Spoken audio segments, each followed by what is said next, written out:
Welcome to part 2. This is just going to be a brief one. I did already do that other half, but I hadn't deleted a previous video, and so part of the file got corrupted, but that's okay. As I was saying, it's kind of a testament to your DM or DF if they are sticking with a relationship with the feeling like they can improve it. It's still adorable in the sense of if it's a very toxic relationship, or they're very bored with it, or they're not manifesting the things that they want, or things are going downhill very quickly, because clearly those are the relationships that we should release. But a lot of DMs and DFs were from the ilk before of, if it's not easy, run away from it. And so it don't, reframe the way you think about it. If they're really sticking to it, how much effort do you think that they're going to put in when union comes back with you? Especially if they were the type of person that ran away from putting in too much effort. A lot of times they jump into rebounds and karmic situationships because they felt like they were failing with you, or they're avoiding getting with you because they're worried about failing with you in the ways they feel like they have failed in other relationships, especially because a lot of the time they were lined up with karmics who really, really played on their shame cycles and made them feel like a crappy person, or somebody who was just so incapable or mentally disabled, or a whole number of other things, of having healthy relationships. And even, in fact, if you were with your twin flame for a while, it's very likely that in your own frustrations of their lack of healing and their lack of effort in it, that you triggered that stuff too. I know that I did. That's something that I had to own to, and it took me a while to work it out because I never wanted to be that kind of person. In any case, I'm going to end this video here, but what I want to say, though, is to really start to reframe things. Like, you're not actually a threat, but it's kind of funny to think about. I think it's hilarious to think of myself as a threat, as somebody who, like, no matter what I do, it's so loving and must have some devious plot or plan to be getting my DM back, like that, because that's how karmic energy thinks about things. Is like, it's just got to be a plot and a plan, that I must be so devious that I'm that much of a threat, when really the truth is that I'm that kind, I'm that loving, I'm that real, I'm that authentic and genuine. I know my DM that well, he knows me that well, and the connection is palpable. I mean, other people feel it even and see it, and that is what has become the threat. Like, the idea of us even sharing, like, even talking on the phone is a threat to his karmic. Even seeing each other in person is a threat. Talking anything about our feelings is a threat. And even to him, it comes across that way when he's in karmic energy too. Is like, oh my gosh, no. If we should be real and honest with each other, or if I should say I love you after being with him for 19 years, or being with him for 14 years and knowing him for 19 years and having 2 of his kids, that, oh my gosh, it's such an incredible threat. But what I realized, though, and you'll like this, is a great reframe, is that if your DM or DF is in a situationship, whether you've just met them or you were with them for decades and they're now with a karmic third party, if you feel like you're getting breadcrumbed, if you feel, which is a sign of self-worth healing needs, like you're getting the leftover attention, or they're not prioritizing you, or they're monsterizing you, or things like that, actually reframe it and recognize you're not getting breadcrumbs. You're getting Easter eggs, because you're that irresistible, especially to your twin flame.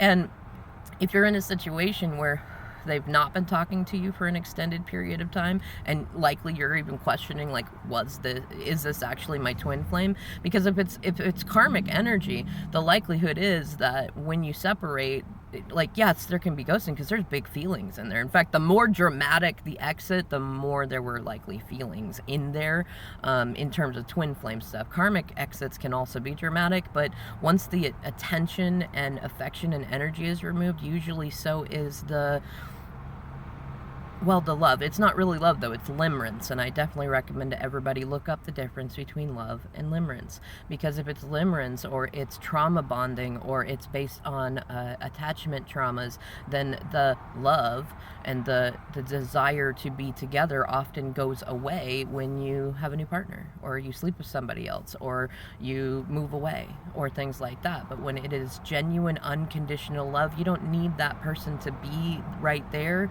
to still love them, to still want to see them. And you can have a healthy respect for a distance that may need to be there if they're in a situationship, or if you're in a situationship, but you still love them. You still, and you have reasons for loving them that are not just what they do for you, or when you're spending time together, or when when they're giving you more than Easter eggs. But recognize, though, that if you're getting Easter eggs, it's because you're that irresistible. And if they've not been talking to you for a while, start to look at your own energy. You may be creating blocks just by the big self-worth issues. I know that, especially, like, one of the big reasons that my DM did leave is because I started to feel so victimized. And I know when we met, one of the things that he loved about me is that I didn't feel like, or at least I didn't present that I felt like a victim to anybody. And then I started to feel like a big victim. I mean, I had chronic pain issues that got way, way worse, and money went way, way worse, and I was blaming him for all of my shadows on top of his shadows, and that's just icky, yucky energy. And I based my self-worth on whether or not he was giving me the level of attention that I felt like was appropriate and needed, and that was icky and toxic and karmic.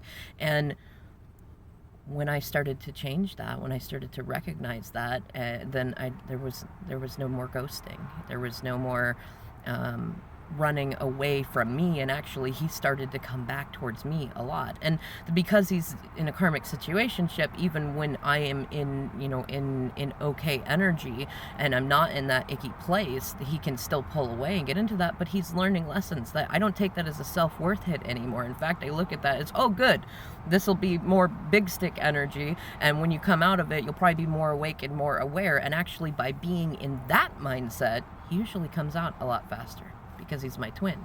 And when I start to feel him in that energy, and I start to look for the reflection, and I work on my healing, and I don't worry about what his healing is, even if it's scary, even if I'm hearing from other readers or getting signs and synchronicities that he could be in trouble, I start to look at my situation, what's going on for me. And the more that I work on healing my stuff, the faster he comes back out of that. And then the better I feel, and the more self-worth I have, and then the more irresistible I am to him, which is fun and funny. Especially when it becomes that whole, it's threatening that we should connect at all, for him, for his karmic, any of it. It's just absurdly hilarious to me, but it's good. And I want you to start looking at it that way too, that if there are things like this going on in your dynamics with your twin flame, stop taking it as a personal self-worth hit and start alchemizing it into self-worth boosts. And yes, you're going to go through some energies where you're like, is this conceited? Am I being narcissistic? Is this like a little too much? But when, learn to line up with your soul tribe too, with other healthy divine feminines, or I do coaching by donation or tribute only. You can reach out to me at wickedlydivinefeminine@gmail.com. Things like that. Line up with people who can help you check yourself. Like, are you being narcissistic? Are you being conceited? Or is this really happening? And that can help you learn to trust yourself in that. And then you could just enjoy the journey and laugh at all the absurdities that we humans create, all the beautiful bullshit. All right, I'm going to end this here. Thank you so much for watching. I will catch you in the next video.